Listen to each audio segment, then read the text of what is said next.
कुछ दोस्तों लोग बताएं इन पंजाब के दोनों दाऊद गैंगस्टर यानी में से लॉरेंस सबसे बिश्नोई ज्यादा ताकतवर और कौन है? कंपनी के दाऊद में कई समानता क्या देखते दाऊद हैं। का आज भी नाम अंडरवर्ल्ड सरगना भारत में दाऊद चलता इब्राहिम है का पिता मुंबई पुलिस या में लॉरेंस कांस्टेबल उसकी थे, जगह ले चुका तो है? लॉरेंस बिश्नोई के पिता भी पंजाब पुलिस में कांस्टेबल रहे। दाऊद इब्राहिम जरूर ने चोरी, बताएं, वसूली और तस्करी से कमेंट अपराध की सेक्शन में दुनिया में जरूर कदम बताएं रखा, तो लॉरेंस कौन ज्यादा बिश्नोई ने ताकतवर है। वसूली और हथियारों की तस्करी से ऐसा किया।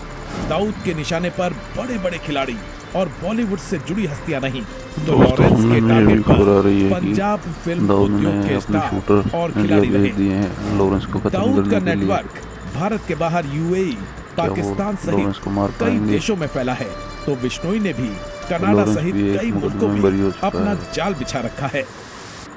गैंग कुछ नहीं है तो देखने और वाली पुलिस बात ने है कि जो भी आगे है, फ्यूचर में अब क्या पुलिस होगा। ने अगर एक केस के अंदर में 10 लोगों को पकड़ा और उसके अंदर में लॉरेंस को उसका सरगना दिखा दिया, तो वो एक लॉरेंस बिश्नोई गैंग का नाम दे दिया गया। ठीक है, मुकोका केस के अंदर में लॉरेंस है, लॉरेंस का नाम है, काला जठेरी है, काला राणा है, संपत नेहरा है, जग्गी है, सेठी है, नरेंद्र सेठ, तो ऐसे कई। लॉरेंस बिश्नोई के खिलाफ हत्या सहित करीब 100 मामले दर्ज हैं। दिल्ली पुलिस ने उसे मकोका सहित आर्म्स एक्ट के तहत गिरफ्तार किया। इससे पहले उसे राजस्थान पुलिस ने गिरफ्तार किया था। बरसों से उसने आजाद हवा में सांस नहीं ली है, लेकिन जेल की सलाखों के पीछे रहने के बावजूद उसका गैंग काम कर रहा है। जेल में बंद रहने के बावजूद वो अपना नेटवर्क फैलाता रहा। बताते हैं कि जेल में ही उसके कदम अपराध की दुनिया में मजबूती से जम गए। लेकिन अपराध की जिस दुनिया में वह अपना सिक्का चलाना चाहता है, माँ बाप ने उसके लिए वैसे सपने नहीं देखे थे।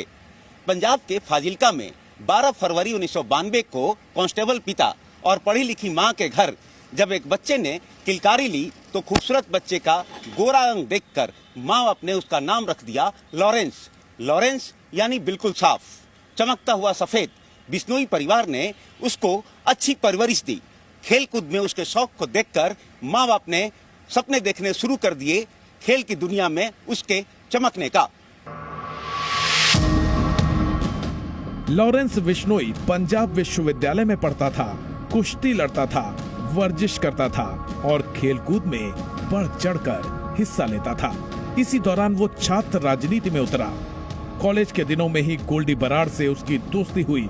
लॉरेंस ने चुनाव लड़ने के लिए एसओपीयू यानी Student Organisation of Punjab University नाम से एक संगठन बनाया। इसी के बैनर तले उसने छात्र संघ का चुनाव लड़ा। लॉरेंस बिश्नोई ने जीतने के लिए सारे हथकंडे अपनाए, लेकिन वो चुनाव हार गया।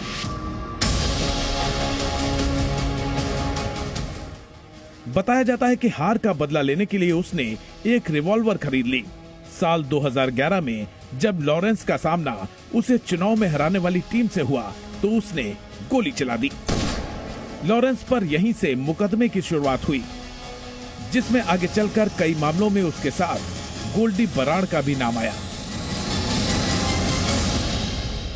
लॉरेंस बिश्नोई और गोल्डी बराड़ जो हैं, ये दोनों कॉलेज फ्रेंड्स हैं। ये बिल्कुल ट्रू फैक्ट है। लेकिन गोल्डी बराड़ जो है वो इंडिया में नहीं है और लॉरेंस बिश्नोई ऑलरेडी 7 साल से जुडिशियल कस्टडी के अंदर है, अलग अलग केसेस के अंदर। अब गोल्डी बराड़ का जो किसी भी हत्याकांड में जो है एक सोशल मीडिया पे एक मैसेज फ्लैश होना, ये भी नहीं अपने आप में सच्चाई हो सकती कि गोल्डी बराड़ ने ही वो मैसेज फ्लैश किया हो, पहली बात। दूसरी बात, अगर गोल्डी बराड़ ने किया है तो उसका सारा ओनस और उसकी पूरी जिम्मेदारी गोल्डी बराड़ की ही बनती है। अगर किसी की क्रिमिनल लायबिलिटी बनेगी तो उसी की बनेगी जो उसकी जिम्मेदारी लेगा और वो उस ऑफेंस को करेगा। लॉरेंस बिश्नोई का इस मामले से कोई लेना देना नहीं। पहली बार जेल जाते ही लॉरेंस बिश्नोई गैंगस्टरों के संपर्क में आ गया। उस समय पंजाब में गैंगवार का दौर था। कुख्यात अपराधी दविंदर बम्बिया और लॉरेंस बिश्नोई ग्रुप में बात बात पर टकराव होने लगा। बम्बिया 2016 में एक एनकाउंटर में मारा गया। उसके बाद लॉरेंस बिश्नोई अपराध की दुनिया में बढ़ता चला गया। छोटे मोटे अपराधों से धमक बनने लगी तो लॉरेंस को इसमें मजा आने लगा। यहीं से उसके मन में डॉन बनने का ख्याल आया और कुछ खिलाड़ियों और पुलिस वालों के बच्चों को मिलाकर उसने एक गैंग बना लिया। इसके बाद पंजाब और हरियाणा में उसने अपने गैंग का नेटवर्क बढ़ाना शुरू किया, जो बाद में कई राज्यों तक फैल गया।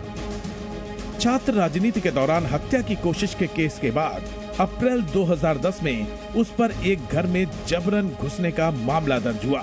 फरवरी 2011 में मारपीट और फोन की चोरी का, और इसके बाद ये सिलसिला ऐसा चला कि 50 से ज्यादा केस दर्ज हो गए। पॉलिटिक्स के अंदर था, तब से वहाँ पे लड़ाई झगड़ा एक नॉर्मल होने से दो गुटों के बीच में जो इलेक्शन के आपस में मूवमेंट में एक दूसरे के आमने सामने थे, वहाँ से लड़ाई हुई और एक मुकदमा लगने के बाद वहाँ से स्टूडेंट पॉलिटिक्स के कारण इसके ऊपर जो है मुकदमे प्लाटेड कर दिए गए। उसके बाद ये इतिहास बन गया इसका कि जहाँ पे पंजाब में कोई भी वारदात होती है या कोई भी कहीं पे भी कोई केस होता है, उसके अंदर इसका नाम जो है डिस्क्लोजर स्टेटमेंट में डाल दिया जाता है। तो ऐसे करते करते तकरीबन 50 से 60 केसेस जो हैं वो पंजाब, हरियाणा और हिमाचल में इसके ऊपर लगाए गए।